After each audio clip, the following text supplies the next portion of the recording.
trying a range of different things is really important, because what works for one business might not work for another. Some of it might be a waste of time, but some of those things have been game changers. Hi, and welcome to the Bright Minds of E-commerce podcast. I'm Dana, founder of Bright Red Marketing, and after helping so many businesses in the e-commerce space over the years, I wanted to bring you the best advice Australian experts in e-commerce and e-commerce store owners had to offer. If you want relatable stories and actionable advice and the latest Facebook advertising strategies, you're in the right place. So let's get into today's episode. Today we're here with Rachel from Harlow Harry. Welcome, Rachel. Hi, Dana. Thank you so much for having me. I'm really excited to join you today. Oh, good to have you on the show. So can you tell us a little bit about Harlow Harry and how it came to be? Yeah, absolutely. So we call ourselves a fragrance house for dogs. That would be our primary offering is dog perfumes. We also have a range of grooming products, so 2-in-1 conditioning shampoos. And then we've also expanded out the range to include doggy homewares and little accessories as well. But yeah, I'd say dog perfume is kind of the core of our business and where the idea was born for the brand. So it's actually a business that I run with my business partner and one of my best friends. We were actually away in the Hunter Valley one weekend. And I don't know, I've always had an interest in having my own business or business opportunities, but I just thought it'd be really fun to do something with him. And so quite naively, I was like, oh, how would you feel about starting a business together? He's like, what would it be? I was like, I don't know. Could be anything. So we had a few wines and we were brainstorming different areas that we could go into, and we were thinking about service or product offerings or different things that we could consider. But we just kept coming back to our love of dogs. Both our dogs were on the holiday with us. He's got an Italian greyhound called Harlow, and I've got a little Pomeranian called Chewy. So yeah, we just kept coming back to dogs, and he just casually was like, oh, I wish there was a dog perfume, because there are obviously the sprays and stuff that you can get from pet stores, but nothing that's, I guess, sophisticated and really nice that would look good in your home, that you wouldn't feel like you have to hide away in a cupboard. So I was like, okay, yes, I can just 100% could see that coming to life. Neither of us have a background that relates to that. So it was very much a case of going away. I was in advertising at the time, so did a lot of project management. So I could see how to flesh out the plan, but wasn't quite sure how to bring it to life, I guess. So that was a steep learning curve for us both. But yeah, that was where it all started. And I guess the rest is history, as they say. That's amazing. So obviously not coming from a product development background, obviously you got a marketing background, which I imagine would have been very helpful. What was that product creation process like? Obviously there are sprays, but you've created something next level. What's that sort of process like? Yeah, so very much the whole Google was my best friend. Just search how do you create, what would you do, manufacturers, and really just tried to, I guess, work backwards from there. We were really fortunate. We found a manufacturer that does specialize in pet products. So that was a really key place to start. And she's no longer with the company, but she just took so much time and really sat us down and explained the process and what would be involved. So a lot of credit to her for that, and just taking the time, especially because we were looking at producing small MOQs. And that was another reason I think we were really fortunate as well, because a lot of the manufacturers that we hear about and see do require quite high MOQs. And it was really very much a case of, let's test this in the market and see if there's appetite for it. Is there a reason it hasn't been done? So we started with the manufacturing team, and then we explored different fragrance houses. That was probably the hardest part, I would say, because that was the core of our idea. We really wanted something that was inspired by human fragrance, but safe for dogs. So we had a few misses before we found the fragrance house that we're with today. A lot of those first scents that we explored really did smell like, I guess, toilet sprays, or those just typical scents that you would expect a dog spray to smell like. Yeah. So that was kind of key. And then we worked, with our manufacturer, the fragrance house, and a vet, and just consolidated all of those parties just to make sure we were heading in the right direction. And it took a lot of sampling and time in formulation until we nailed it. So I think it was maybe about 9 months between ideation to launch. It's not too bad. I've heard other brands that take, years once they've had the idea to get it a product in your hand. So I feel 9 months isn't too bad. I feel like you did a good job. Yeah, I think that having the project management helped, because I was able to while one thing was in motion, I'd be sourcing bottles from Europe and caps and tops from London, and all these things were happening at the same time. So yeah. I love that. And you mentioned that you wanted to test the product and test the market. Was there a specific way that you went about that? Or was it just make a product, launch it, see what happens? Yeah, it was a little bit of that. We didn't talk too much about the idea outside of our tight circle until we were ready to launch. And I think I would approach that potentially differently now. I think it's really great talking to as many people as you can and just sense testing and making sure, like, it might be a great idea, but you might talk to someone who might have an idea that like improves on it but we were really fortunate. I think like once we actually launched, there was definitely an appetite for the product, and we were quite surprised to get sales on our first day of being live. We'd built a little bit of a community on Instagram, and hyped it a little bit prior to launch. So yeah, we started with the small MOQs. We launched it, made some sales, and then we just continually increased our quantities from there, and then also expanded on the range as well. Amazing. So you touched on it a little bit, but what was your marketing like in those early days? What were you doing? How did you get the brand out there?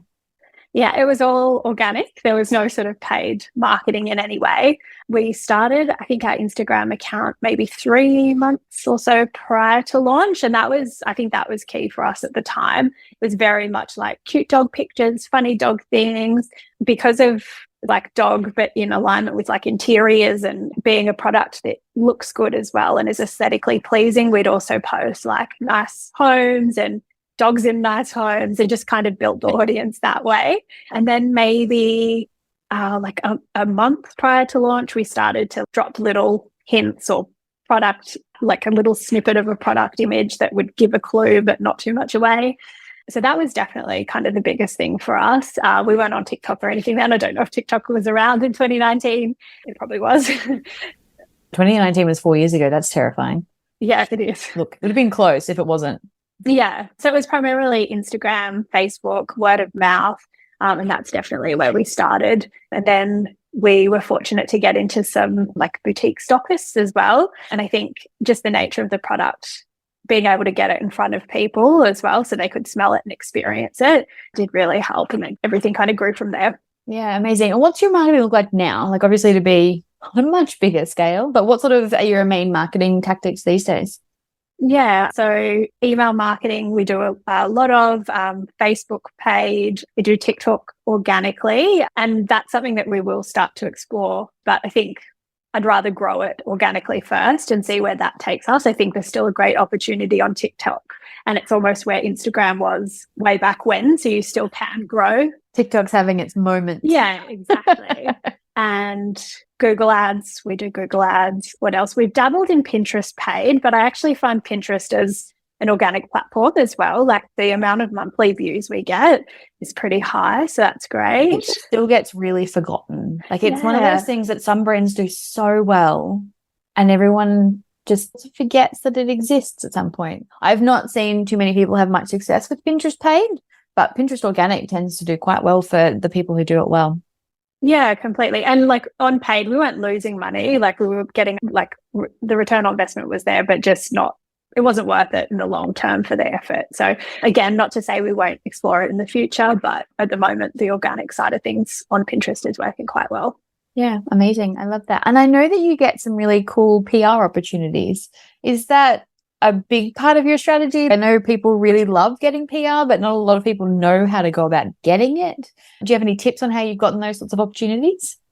Yeah, I think it's been a combination of reaching out to people organically. So whenever I'm looking at articles, if it's a publication that I want to be in, I would maybe note down the name of the editor or who's written the article, just so that I can reach out to, and then stalking to find out email addresses and like the format of the email address and just reaching out. That has given us a lot of success. And then we were on Channel 7 Sunrise, and that was again just, I think they used to do a small business segment, and I'd reached out and they hadn't, or they might have replied like, thank you so much. But then one Sunday we were just going over to Mum's house for lunch, and I got a text message from the producer, and he was like, so are you still interested? Would you like to come on Sunrise tomorrow morning at 5? And I was like, holy shit.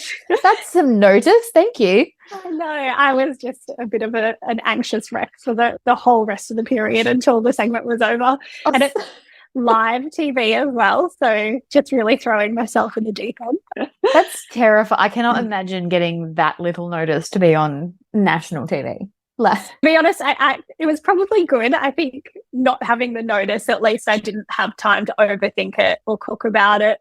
I still managed to cook about it a little bit. That's a valid point. I appreciate that. Yeah. And then more recently, we started to look at Linkbee as an option, and they had a minimum spend for that. So I was like, oh, if we took that minimum spend, what would it look like if we went direct to a publicist?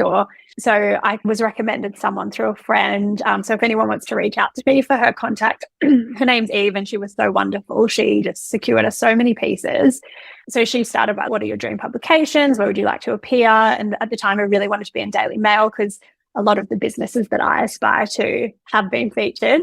So she got us into the Daily Mail, and then I think maybe five or six other publications got us picked up through Eve. I do want her details because we often get asked for PR people. I'm not just saying, she really is good. Like, she goes above and beyond to deliver and make sure she hits her KPIs. Like, she invested more time than she was meant to secure. So I love that. Always recommend her. Then I'm about to do a bit of a reach out, just organic myself directly, to get picked up for the Christmas wish lists and listicles and that sort of stuff. So yeah, just balance it out. I think you can do some yourself where possible, but then also just explore paid opportunities, because I think, I don't know, obviously you're usually spread quite thin in business, so it's good to get the support there, and someone who already has the contacts is going to do a much better job than yourself. Yeah, well, I mean, instead of you having to go and read publications, find the name, stalk them, find their email address, they just have them in their little black book of magic and just reach directly. They're probably friends. No, that's great. I love that so much. And obviously you're in the dog field. The dog field is amazing because dogs are adorable. Yeah. We have some dog clients and it's just, you just look at cute dogs all day and it's fantastic. But you get some really lovely UGC. Obviously you have dogs, so it's nice and easy. But is there anything that you've done to help make people provide you more UGC? Yeah, so we do. We have a lot of people who just purchase the product, upload a photo or a video. So that's great. We can pull on all of that.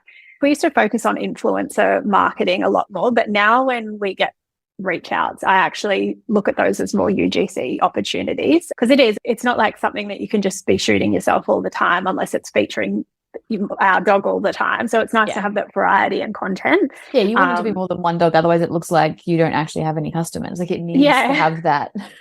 Yeah, exactly. Variety. Yeah. So now a lot of the reach outs that we get, we just ask, like, we'll send gifted product in exchange for video content or photos. It used to obviously be more photos, but I'd say now, because that's the thing we get the most of through Instagram, and customers will always request video content that we can use to cut up for TikToks. And, one piece of content you can probably use in 5 or 6 different ways. So it's been a really big key thing for us. Yeah. And I love that it's become sort of like, not necessarily like a priority, but it's one of those things that you're like, we need video content because we are on these platforms, and, TikTok requires video, Instagram requires video these days, that it's, well, the best use for us is actually if you make us videos. And that's, I think people kind of forget that they can actually ask these things. They don't have to just get what they're given. You can be like, hey, we'd love video. Thank you. Yeah. Yeah, completely. No, it's really great. I love that. Ready to dive into Facebook ads, but you only have a small budget and aren't really sure where to start?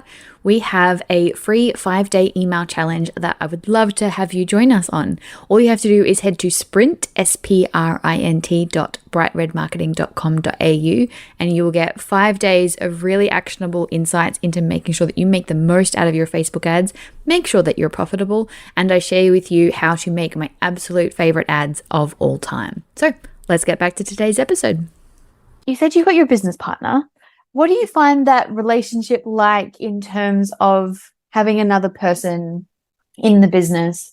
Are there any challenges, anything that you've learned, lessons? Because I know that a lot of people either start their business on their own and they're like, it'd be really nice to have some help, or they are like you and they've got their best friend and they're like, hey, let's start a business together.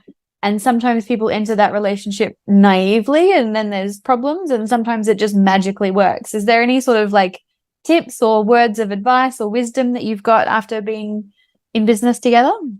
I think we've been really fortunate. I want to say it magically works, but I think we also are very considerate of each other and our relationship, and that's probably actually what's made it work. I think it's never really magic. No, exactly. Yeah, but it feels like magic, but it's not quite. So we definitely will set aside time to talk about business, and then there are times that we'll just completely switch off because our friendship group is very intertwined as well. So it's so easy to just fall into business chat, especially when you talk to your friends about work. So particularly me, I have to be really conscious of that and just being able to switch off when I need to. Yeah. And we've just always said we'll put our friendship first, which I think has been really helpful. But then I don't know what that would mean because obviously the business has grown to a certain size now, so it's just not an insignificant pass it to the side. But I just think we'll always be so considerate of each other and our feelings. We're very similar, so we kind of know how the other's probably feeling intuitively before we have a conversation. So I think as long as we keep that first and foremost, we should be okay. I think if we've made it this far, I feel like we've made it this far. You'll be fine. The journey. Yeah. I love that though. I love that it's friendship first. Like you've built this successful business together, but it's just like we value our friendship. And I feel even in doing that has set yourself up for success anyway, because you're going to treat each other well, regardless of what's happening in the business. And I love that. Yeah. Yeah. Do you think there's anything that we've missed? I've got a few more questions for you, but is there anything in your business journey that's worth sharing? I don't think so. Any big lessons that you've had to learn that was like a big challenge in business? Gosh, like I hate this question only because I feel like I'm one of those people that just forgets the bad stuff. Yeah, so someone will be like, tell me something that's bad that happened. I'm like, well, I'm such a positive person. And then I adjust stuff to the side, and then someone will say, what about that? And I'm like, oh my God, that was a disaster. But I can never think about stuff. Look, I love that. Your lesson is just focus on the good stuff. Yeah. I mean, there's instances of issues with packaging, or there's like nothing that I would say is an amazing takeaway for people, although that might be in my mind. And then what would be your best e-commerce tip for those listening? I think key for me, and I've seen other businesses just like not giving it enough or not trying something for long enough and maybe giving up on something. Like you kind of need to give it a little bit of time to know whether it's going to stick or not.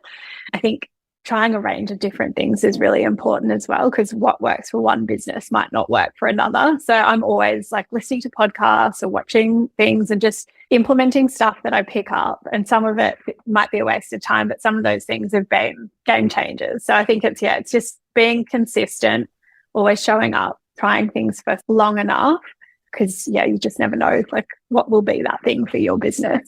Yeah, I love that. And that's so true. I think so many people, especially in the social media world where things are changing so quickly, they'll be like, oh, I tried TikTok for a week and it didn't work.